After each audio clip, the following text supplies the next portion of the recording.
हरे कृष्णा अध्याय 9 श्लोक नंबर 27। यत्करोषि यदश्नासि यज्जुहोषि ददासि यत्तपस्यासि कौन्तेय तत्कुरुस्व मद अर्पणम्। इसका अर्थ, हे कुंती पुत्र, तुम जो कुछ करते हो, जो कुछ खाते हो, जो कुछ अर्पित करते हो या दान देते हो और जो भी तपस्या करते हो उसे मुझे अर्पित करते हुए करो। इसका तात्पर्य, इस प्रकार यह प्रत्येक व्यक्ति का कर्तव्य है कि अपने जीवन को इस प्रकार ढाले कि वह किसी भी दशा में कृष्ण को न भूल सके। प्रत्येक व्यक्ति को अपने जीवन निर्वाह के लिए कर्म करना पड़ता है और कृष्ण यहाँ पर आदेश देते हैं कि हर व्यक्ति उनके लिए ही कर्म करे। प्रत्येक व्यक्ति को जीवित रहने के लिए कुछ न कुछ खाना पड़ता है, अतः उसे चाहिए कि कृष्ण को अर्पित भोजन के उच्छिष्ट को ग्रहण करे। प्रत्येक व्यक्ति को कुछ न कुछ धार्मिक अनुष्ठान करने होते हैं, अतः कृष्ण की संस्तुति है, इसे मेरे हेतु करो। यही अर्चन है। प्रत्येक व्यक्ति कुछ न कुछ दान देता है, अतः कृष्ण कहते हैं यह मुझे दो, जिसका अर्थ यह है कि अधिक धन का उपयोग कृष्ण भावनामृत आंदोलन की उन्नति के लिए करो। आजकल लोग ध्यान विधि के प्रति विशेष रुचि दिखाते हैं, यद्यपि इस युग के लिए यह व्यावहारिक नहीं है। किंतु यदि कोई 24 घंटे हरे कृष्ण का जप अपनी माला में करे तो वह निश्चित रूप से महानतम ध्यानी तथा योगी है, जिसकी पुष्टि भगवत गीता के 6 अध्याय में की गई है। हरे कृष्ण। तो ये था श्रीला प्रभुपाद जी द्वारा दिया हुआ तात्पर्य दोस्तों। तो दोस्तों, हमने पिछले श्लोक में 26 श्लोक में ये सुना भगवान को कहते हुए कि पत्रम पुष्पम फलम तोयम यो में भक्त्या प्रयच्छति। जो कोई भी भक्ति से भगवान को सिर्फ केवल पत्र पुष्प फल या पानी तोयम ये देता है, अर्पित करता है, वो भी भक्ति भाव से, तो भगवान उसको स्वीकार करते हैं। तो इस श्लोक से, लास्ट वाले श्लोक से ये भी प्रतीत होता है कि भगवान शुद्धातिशुद्ध है और शुद्ध वस्तु ही एक्सेप्ट करते हैं। तो जो कोई भगवान को पाना चाहता है उसको भी भगवान जैसा ही होना पड़ेगा।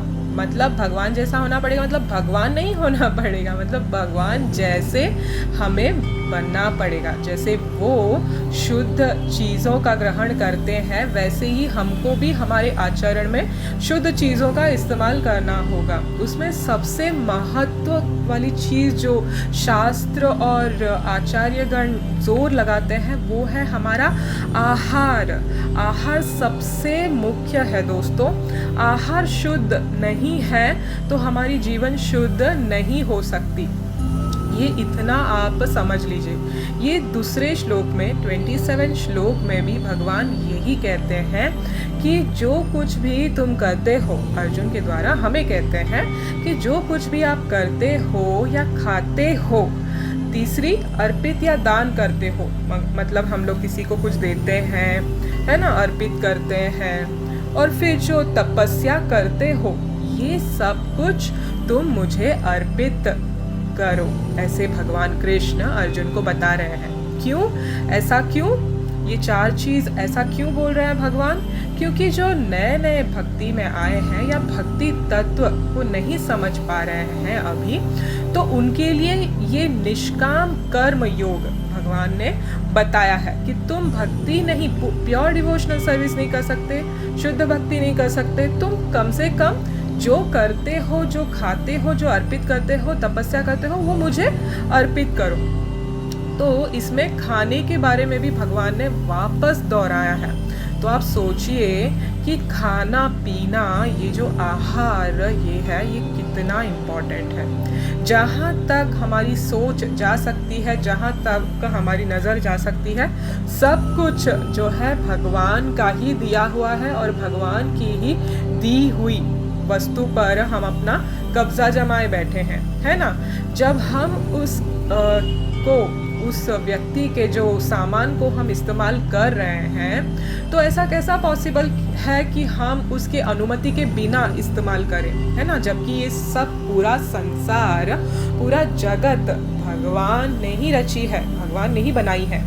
तो अगर हम भगवान के इजाज़त के बिना इस्तेमाल करते हैं तो ये चोरी कहलाती है ना। ऐसे शास्त्र का कहना है, मेरा कहना नहीं है, ये शास्त्र का कहना है। इसीलिए जब पुत्र अपने पिता को आज्ञा लेकर जो कोई भी कार्य है वो करता है तो सफलता उसकी निश्चित हो जाती है। ये तो साधारण भौतिक वे से भी हम जानते हैं, है ना।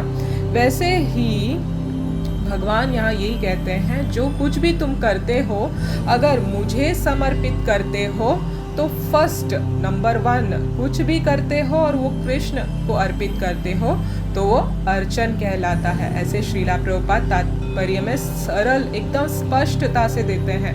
उसको क्या कहते हैं? अर्चन कहते हैं, मतलब वर्शिप, वो वर्शिप में गिना जाता है। सेकंड, खाते जो भी है वो भगवान को अर्पित करके खाना चाहिए, क्योंकि वो खाना, अन्न जो भी है कहाँ से आता है, कौन से जैसे किस मनस्थिति से किस इंसान ने कैसे बनाया है हम नहीं जानते, और उसकी प्रवृत्ति जैसे बनाते वक्त होती है वो उस अन्न में परिवर्तन हो जाता है, मिल जाता है, और वो जो प्रवृत्ति है वो हम जब ग्रहण करते हैं अन्न को तो हमारे में आ जाता है। अगर कोई भक्त खाना बना रहा है तो उसकी जो भक्ति भावना है हमारे में आ जाता है, क्योंकि वो क्या करता है, तो कृष्ण के बारे में सोचता है और कृष्ण को ही अर्पित करता है, और वही प्रसाद रूप में हम खाते हैं तो हमारी चित्त की पूर्ण शुद्धि होती है।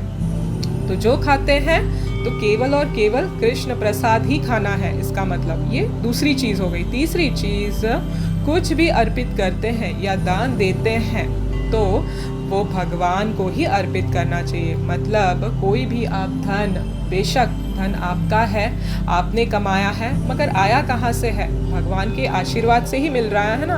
भगवान Krishna is the sanctioning authority.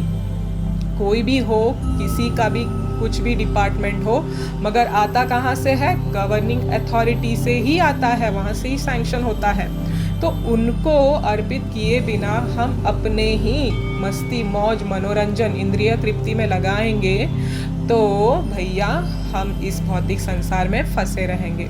इसीलिए यहाँ पे ये समझना ज़रूरी है, भगवान इसीलिए ये सब बता रहे हैं ताकि वो चाहते हैं कि हमारे कर्म हो या उसकी रिएक्शंस हो, वो सब कुछ हम भगवान को अर्पित कर दें। यद करोषि यदन्नासी, सब कुछ भगवान को दे दे, जो कुछ भी है भगवान को अर्पित कर दे। ये पूर्ण समर्पित भाव से जब हम करते हैं, तपस्या हो वो भी, तो क्या होता है? वो शुद्ध हो जाता है। वो कार्य, वो अन्न, वो अर्पित किया हुआ, दिया हुआ दान, सब कुछ क्या होता है? पूर्ण शुद्ध हो जाता है। और फिर चौथी चीज़ जो श्रीला प्रभुपाद बताते हैं, भगवान यहाँ पे तपस्या के बारे में बता रहे हैं, तो वो बताते हैं कि सबसे बड़ी तपस्या तो हरे कृष्ण महामंत्र का जप करना है, क्योंकि ये एस्केप मंत्र है फ्रॉम दिस बॉन्डेड वर्ल्ड। ये जो सफरिंग वर्ल्ड से हमको निकालने का एक मंत्र है, सरल मंत्र है। तो कोई 24 घंटा भी अगर इस मंत्र का जप करता है तो वो सबसे उत्तम योगी और सबसे उत्तम ध्यानी कहलाता है। यही भगवद गीता के 6 अध्याय में पुष्टि की गई है, ऐसे श्रीला प्रभुपाद कहते हैं। तो देखिए, नुकसान तो कुछ होना ही नहीं है, संभव ही नहीं है, क्योंकि जहाँ भगवान है वहाँ पे उस व्यक्ति का पूर्णता से संरक्षण हो जाता है, कोई नुकसान नहीं है।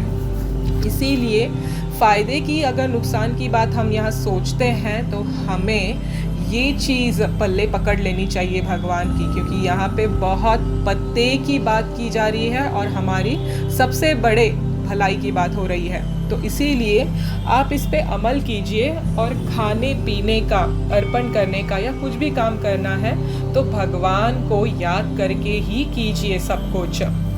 तो उससे क्या होगा? वो शुद्ध होते जाएगा। जैसे कि एक बार एक कथा के हिसाब से एक बहुत वृद्ध स्त्री थी। उस स्त्री इतनी वृद्ध थी कि उसका उस वक्त पर भक्ति करना बहुत मुश्किल हो गया था। तो वृद्ध अवस्था के होने के कारण वो बहुत दुखी रहती थी कि अब मैं भक्ति कैसे करूँगी, है ना।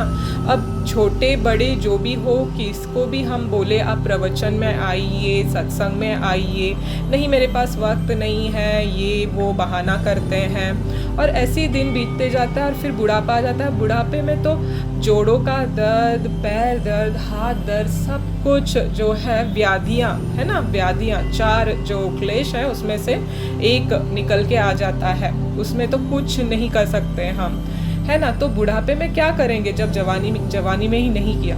तो उस वृद्ध जो स्त्री थी उनको बहुत दुख हो रहा था कि अब मैं भगवान की सेवा नहीं कर पाऊंगी और मैं बहुत वृद्ध हो गई हूँ, अब मैं कैसे भक्ति करूँगी।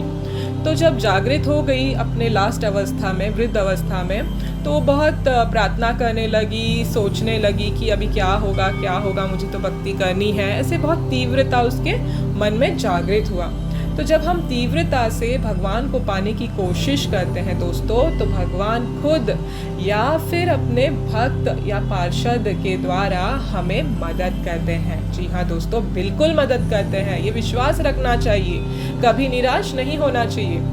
तो वहाँ पे क्या हुआ, नारद मुनि आ गए। नारद मुनि आके उन्होंने कहा कि माता आप कुछ नहीं कर सकते, तो बस आप कोई भी कार्य करते हो, खाते हो, पीते हो, सोते हो, कुछ भी करते हो, आप बस क्या कीजिएगा, कृष्ण अर्पणे ऐसे बोलिएगा। जो भी काम करते हो आप उसके बाद कृष्ण अर्पणे करके बोलिए।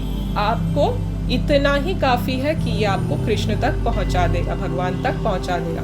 तो माता बहुत खुश हो जाती है, क्योंकि नारद मुनि ने तो बहुत लोगों का उद्धार किया है ना, ध्रुव महाराज का, प्रहलाद महाराज का, चित्रकेतु महाराज का, से बहुत सारे लोगों के जीवन में आके नारद मुनि ने उनको बड़े से बड़ा भक्त बनाया है। तो माता बहुत खुश हो गई और उन्होंने प्रणाम किया और कहा ऐसे ही मैं करूँगी मुनिवर। और वो क्या करने लगी, रोज हमेशा 24 घंटे सुबह उठती थी, कृष्ण अर्पणे, नाश्ता बनाती थी, कृष्ण अर्पणे, भगवान को भोग चढ़ाती थी, कृष्ण अर्पणे, कुछ काम करती थी, कृष्ण अर्पणे, वापस खाना बनाती थी, भोग चढ़ाती थी, हर वक्त कृष्ण अर्पणे, सोते जागते, इतना तक कि नहाते धोते हर वक्त कृष्ण अर्पणे, कृष्ण अर्पणे, कृष्ण अर्पणे, ये उनके मन में बस गया और मुंह से निकलते ही रहा। अब जब हम कृष्ण अर्पणे कहते हैं तो भगवान के समक्ष वो सब कुछ कार्य आ जाता है जो हम करते हैं। तो जब माता ऐसे कहने लगी तो एक दिन चावल धो रही थी, चावल का पानी फेंक रही थी, चावल धो के, है ना। जब चावल धोते हैं हम तो पहले जो ये निकलती है, पानी निकलती है, उसको हम क्या करते हैं, फेंक देते हैं, है ना। तो जब फेंक रही थी तो तब भी उनके मुंह से निकला कृष्ण अर्पणे। और जब ऐसे कहा तो वो जो पानी था वो भगवान के सिर पर गिर गया। ऐसे मैं नहीं कह रही हूँ, ये कथा में ऐसा है पुराणों में। तो जब गिरा तो उसी वक्त नारद मुनि भगवान के साथ थे, भगवान कृष्ण के साथ थे, और वो अपना सर पकड़े, अरे ये मैंने क्या बता दिया और ये औरत ने क्या किया। तो वो तुरंत भागे उस वृद्ध औरत के पास और उन्हें डांटना शुरू कर दिया। अरे माता आप क्या कर रही हो, पानी फेंक रही हो, वो भी चावल का धुला हुआ पानी, आप कृष्ण अर्पणे बोल रहे हो, वहाँ पे भगवान के सिर पे गिर रहा है, कम से कम ये तो सोच के किया होता कुछ ना कुछ। तो माता बोली अरे मुनिवर, मुझे नहीं पता था, आपने जैसे कहा मैं वैसे ही कर रही थी कि कृष्ण अर्पणे, तो मैं सब कुछ उनको समर्पित कर रही थी भगवान को। तो ऐसे जब बोला कि आपके आज्ञा से कर रही थी और मैं कुछ सोच नहीं रही थी, मैं बस भगवान को ही अर्पित करते जा रही थी, ये चीज़ देखिए भगवान ये सुनकर बहुत खुश हो गए और वहाँ पे प्रकट हो गए। प्रकट होकर उन्होंने माता को कहा कि हे मैया, तुम इतना मुझसे प्रेम करने लगी हो कि हर चीज़ में अब तुम मुझे देखने लगी हो और इतनी चित्त तुम्हारी शुद्ध हो गई है कि अब तुम्हारा मेरे बिना रहना मुश्किल हो गया है, ये मैं देख सकता हूँ। इस वजह से तुम हर चीज़ मुझे अर्पित करते जा रही हो। तो इस वजह से अब तुम्हें यहाँ रहने की ज़रूरत नहीं है। तुम मेरे नित्य धाम वैकुंठ में वास करने के लिए मेरे साथ चलो, मेरी माता बनकर। इस तरह भगवान खुश हुए उन पर और उन्हें वैकुंठ धाम अपने साथ ले गए और नारद को कहने लगे कि नारद, जो कोई भक्त किसी भी अवस्था में मेरी भजन करता है, मुझे पुकारता है, मैं वो स्थिति नहीं देखता हूँ, मैं केवल उसका भाव देखता हूँ और मैं वहाँ तुरंत पहुँच जाता हूँ उसके पास। तो मुनिवर नारद जी ने कहा, जी प्रभु, आपकी लीला तो अपरंपार है, हम कैसे जान सकते हैं, आप और आपके भक्त ही जाने।